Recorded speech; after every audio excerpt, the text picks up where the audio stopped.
Friends, ఉభయ తెలుగు రాష్ట్రాల్లో media స్వేచ్ఛ పైన, మీడియా అవలంబిస్తున్న వైఖరులపైన, మీడియా అతిపోకడలపైన విస్తృతంగా చర్చ జరుగుతోంది. మీడియా మొత్తం కూడా దాదాపుగా 1-2 సామాజిక వర్గాల చేతుల్లోకి వెళ్ళిపోయిన తర్వాత మీడియాను శాసిస్తున్నటువంటి ఆ సామాజిక వర్గాలు ఏ రాజకీయ పార్టీ కొమ్ము కాస్తుంటే ఆ రాజకీయ పార్టీకి అనుబంధ సంస్థలుగా పనిచేయటం ప్రారంభించాయి. ఇది ఓపెన్ సీక్రెట్, ఓపెన్ ఫ్యాక్ట్గా మారిపోయింది. ఎంతగా రాజకీయ గుబాళింపు ఆ మీడియాల నుంచి ఆంధ్రప్రదేశ్, తెలంగాణ అంతా వ్యాపించిందంటే ప్రభుత్వం ఏం చేయాలి, న్యాయ వ్యవస్థలు ఏ తీర్పులు ఇవ్వాలి, న్యాయవాదులు ఏ విధంగా వాదించాలి, ఏ రకమైన కేసుల్ని పోలీసులు పెట్టాలి, ఏ సెక్షన్లు వాడాలి, వీటన్నిటినీ కూడా మీడియా డిక్టేట్ చేసే పరిస్థితికి వచ్చింది. నిజానికి ఇంత ఘోరమైన వాతావరణం భారతదేశంలో ఎక్కడన్నా ఉందా అంటే దాదాపుగా లేదని చెప్పాలి. దాదాపు 30-40 సంవత్సరాలుగా మీడియాలో అనేక బాధ్యతలు నిర్వహించి ఉన్నత స్థానం వరకు వెళ్ళి వైదొలిగినటువంటి చాలామంది నా సహచర మిత్రులందరూ కూడా ఈ పెడపోకడలు చూసిన తర్వాత మీడియా ఎంతో కాలం తన అస్తిత్వాన్ని నిలుపుకోలేదు, మీడియా పూర్తిగా ప్రజల చీత్కారానికి గురయ్యే పరిస్థితి తెచ్చుకుంటున్నది అని అభిప్రాయపడాల్సి వస్తోంది. ఎందుకంటే చూస్తున్నాం, మీడియా వ్యక్తిత్వ హననానికి తెరతీసిన తర్వాత ఎవరినైనా నడి బజారులో నిల్చోబెట్టి విలువలకు తిలోదకాలిచ్చి వలువలూడ్చి నైతికంగా వారిని పతనం చేసి, కించపరిచి, హీనపరిచి, గట్టి గుండె అయితే పర్లేదు, కానీ అంతంత మాత్రం వాళ్ళైతే మీడియా చేస్తున్న ఈ హీనాతిహీనమైనటువంటి నైత్య కార్యక్రమాలకి బలైపోయేటువంటి పరిస్థితి. కొంతమంది బలయ్యారు కూడా, ఈ అతిపోకడలకి బలైపోయినారు కూడా. ఉదాహరణకి నిన్నగాక మొన్న తెలంగాణ మాజీ మంత్రి కేటీఆర్ పైన చేసినటువంటి దాడి, అది మానసికమైనటువంటి దాడి. ఎందుకంటే రాళ్ళు, రప్పలు, గొడ్డళ్ళు, బరిసెలు తీసుకొని మరి మీద పడితేనే దాడి కాదు, మానసికమైన దాడి, శారీరకమైన దాడి కాదు. అది శారీరకంగా 2 దెబ్బలు కొడితే కొంతకాలానికి మారిపోవచ్చు, కానీ మానసికమైన దాడి శాశ్వతంగా ఉండిపోతుంది ఒక మనిషి మనసులో. చిరంతరం, నిరంతరం నిలిచిపోవడమే కాకుండా చనిపోయే క్షణం వరకు ఆ గాయం మానదు. అలాంటి దాడి చేస్తున్నటువంటి మీడియా పెడపోకడలను ఎవరు ప్రశ్నించకపోతే, ఎవరు ఎదిరించకపోతే ఎంతకాలమని ఈ పోకడని సహిస్తూ పోవాలి? ఎంతకాలమని ఈ తెగింపును మరి భరాయిస్తూ పోవాలి? ఇవాళ చాలామంది బీఆర్ఎస్ పార్టీకి సంబంధించినటువంటి వాళ్ళు బయటకు వచ్చే నాయకులు, మేము కేవలం నిరసన మాత్రమే తెలియజేశాం, ఒక ఛానల్ పెడపోకడల పైన, నిరంకుశ ధోరణి పైన, విశృంఖలత్వం పైన మేము నిరసన మాత్రమే తెలియజేశాం. ఇంకా ఇదే రకమైన పోకడ ప్రదర్శిస్తే, ఇదే రకమైన పోకడ కొనసాగిస్తే అసలు దాడి తర్వాత చేస్తామని చెప్పారు. నిజానికి ఇది గట్టి వార్నింగ్, చాలా గట్టి వార్నింగ్. ఈ రకమైనటువంటి వార్నింగ్ని ఆంధ్రప్రదేశ్లో ప్రతిపక్షంలో ఉన్న పార్టీ ఇవ్వలేకపోయింది. మరి వెనకాడటం దేనికి? ఎందుకు జంగుతున్నారు? ఏ కారణం మిమ్మల్ని మరి అడ్డుకుంటున్నది? ఎక్కడ దాకా ఎందుకు? నిన్న మొన్నటి దాకా ముఖ్యమంత్రిగా ఉన్నటువంటి జగన్మోహన్ రెడ్డి భార్యను కూడా ఎంత కించపరిచే ధోరణిలో ఎన్ని నీచమైనటువంటి నికృష్టమైనటువంటి వ్యాఖ్యలు చేస్తే ఆయన మౌనంగానే ఉన్నాడు. భర్తగా ఆయన మౌనంగానే ఉన్నారు. కానీ సమాజం మాత్రం, సభ్య సమాజం మాత్రం ఇంతగా ఆమెను మరి రోడ్డుకి ఏడ్చాలా? ఆమె రాజకీయాల్లో తలదూర్చలేదు, కనీసం ఒక్క వ్యాఖ్య ఎక్కడా చేయలేదు, వ్యతిరేకంగానూ చేయలేదు, అనుకూలంగానూ చేయలేదు. ఏమీ చెయ్యకపోయినా గృహిణిగా తన బాధ్యతలు తను నెరవేర్చుకుంటూ తనకు అప్పగించిన ఏదన్నా వ్యాపార సంస్థల బాధ్యతలు నిర్వహిస్తున్న ఆమె పైన ఇంత నీచమైనటువంటి వ్యాఖ్యల? నిజానికి మరి జగన్మోహన్ రెడ్డి ఏ విధంగా సహించారో కానీ ఏ భర్త సహించలేడు. చెప్తున్నాడు ఇవాళ ఆంధ్రప్రదేశ్ విద్యామంత్రి, నా జోలికి వస్తే పర్లేదు, మా అమ్మ జోలికి వచ్చారు కాబట్టే వాళ్ళ సంగతి చూస్తున్నాను, వాళ్ళ అంతు తేలుస్తాను అని చెప్తున్నాడు. ఎస్, వాస్తవమే. అది తల్లి అయినా, చెల్లైనా, భార్య అయినా మన ఇంట్లో ఆడవాళ్ళ జోలికి వస్తే మనం చేతులు ముడుచుకొని కూర్చోవడం ఎప్పుడైనా తప్పే.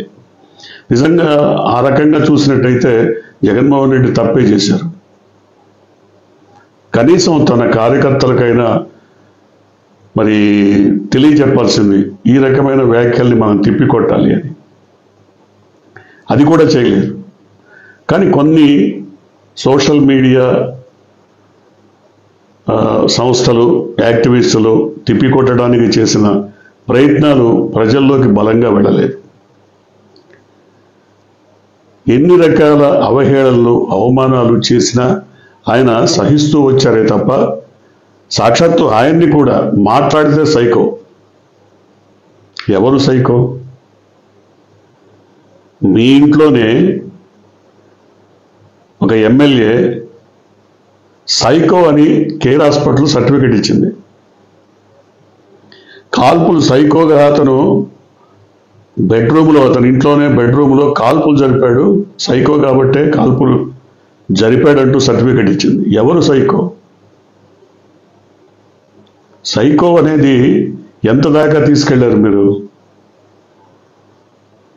ఎన్ని రకాలుగా అసలు అనకూడని మాటలన్నీ అనేశారు. తుగ్లక్ ఏం చేశాడు?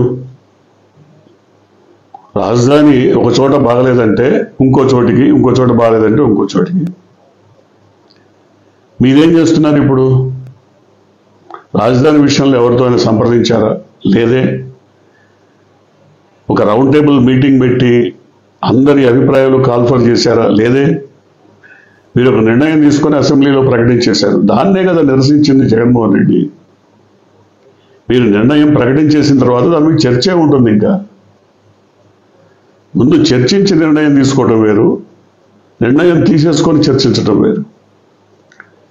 ఇవాళ మీడియా సంస్థలు రంగులు పులుముకున్న రాజకీయ వేషగాళ్ల పాత్రలు పోషిస్తున్నాయి.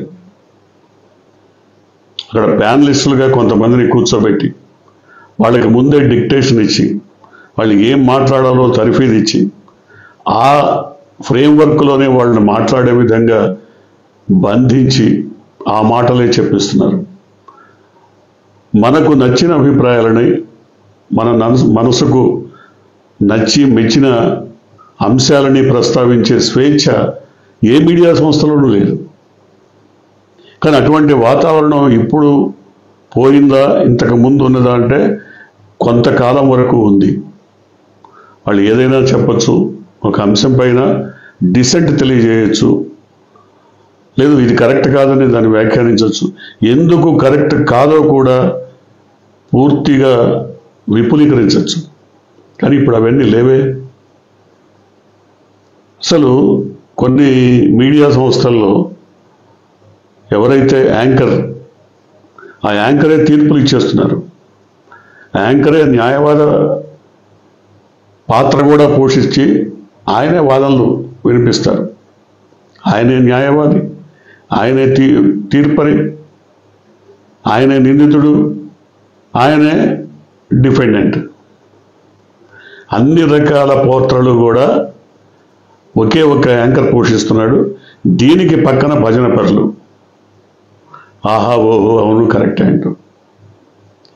ఈ రకమైన పెడ ధోరణిని జనం ఆస్వాదిస్తున్నారు, ఆనందిస్తున్నారని భావిస్తే ఖచ్చితంగా పొరపాటే.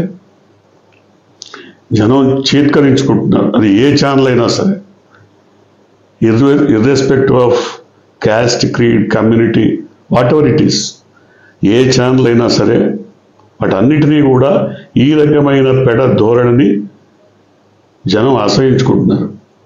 మీరు నిల విద్వాంసుల్ని కూర్చోబెట్టుకుంటారు, వాళ్ళే ఇవాళ ఒకడు వస్తాడు, రేపు ఇంకోటి వస్తాడు, ఎల్లుండి మళ్ళీ వీళ్ళే వస్తారు. ఈ నలుగురో ఐదుగురో ఈ 10 మందో తప్ప వేరే ఇంకోటి కనపడరు.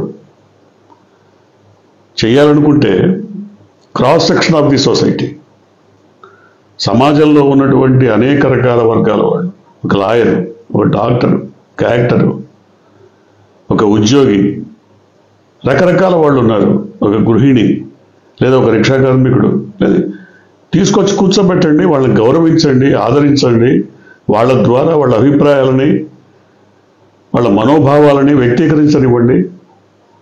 అసలు అటువంటి ప్రయత్నమే జరగట్లేదు. ఇట్లాంటి ఒక ప్రయత్నం జరగాలి, సరికొత్త పంథాకు తెరదీయాలి. అప్పుడు మీడియా ఉన్నొచ్చిన గ్యారెంటీగా పెరుగుతుంది. మనందరినీ కూడా, సామాన్య ప్రజలందరినీ కూడా మీడియాకు ఆహ్వానించారు. మన భావాలని, భాషని చెప్పుకునే అవకాశం ఇచ్చారని ప్రతి ఒక్కళ్ళు ఆ పార్టీని కానీ ఆ ఛానల్ని కానీ ఓన్ చేసుకునే అవకాశం ఉంటుంది. ఇది మనది అని భావించేటువంటి అవకాశం ఉంటుంది. ఇప్పుడు ఎక్కడుంది? ఇప్పుడు ఏ ఛానల్కి అసలు అటువంటి అవకాశమే లేదు. ప్రతి దాంట్లో నిలయ విద్వాంసులే కూర్చుంటారు. వాళ్ళకి ప్రీఫిక్స్డ్ ఎజెండా ఉంటుంది, దాన్నే మాట్లాడతారు, వెళ్ళిపోతారు. కొంతమంది పెయిడ్ ఆర్టిస్టులు ఉన్నారు దాంట్లో, వాళ్ళకి మ్యాక్సిమం పే చేస్తున్నారు, వాళ్ళు వచ్చి కూర్చుంటారు, భజన చేసి వెళ్ళిపోతారు.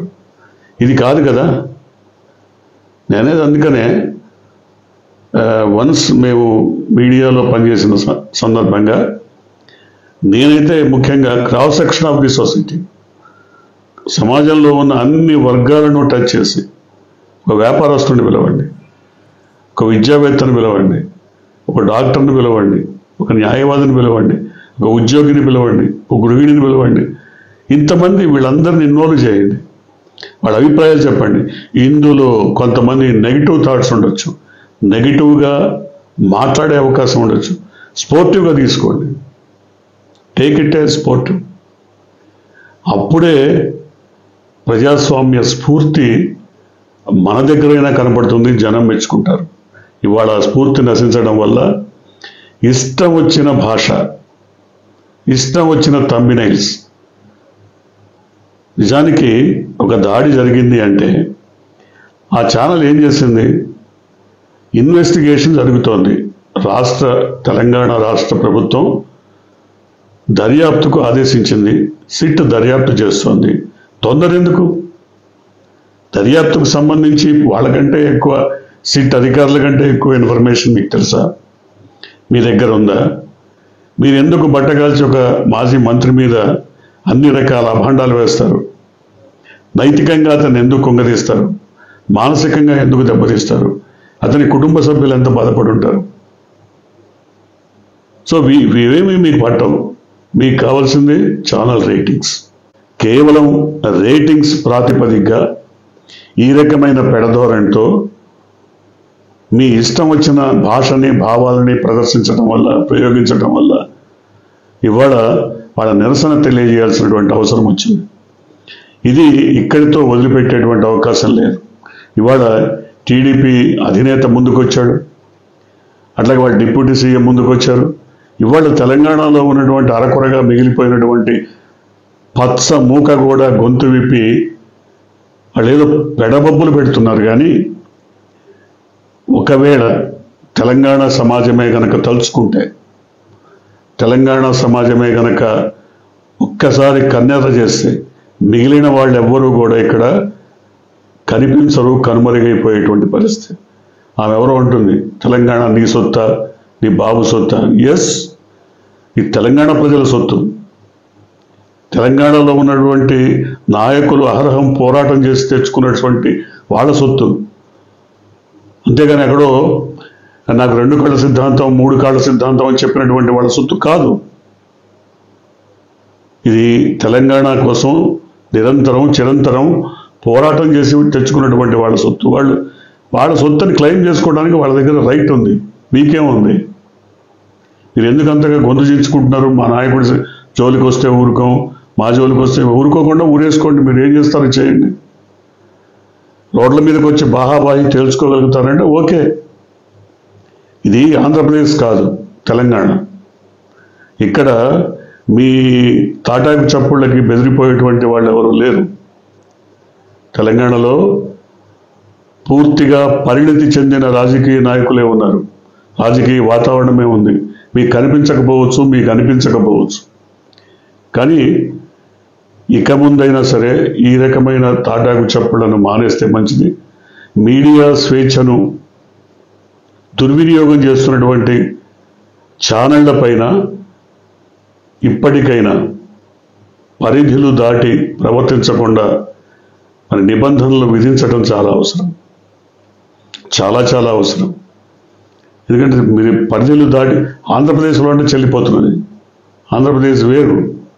కానీ అక్కడ కూడా కార్యకర్తలు ఒకవేళ ఇంతకంటే గట్టిగా తిరగబడి సమాధానం చెప్పే పరిస్థితే గనక వస్తే మీడియా స్వేచ్ఛ అప్పుడు దారిలో పడుతుంది. మీడియాకు ప్రత్యేకమైన స్వేచ్ఛ లేదు.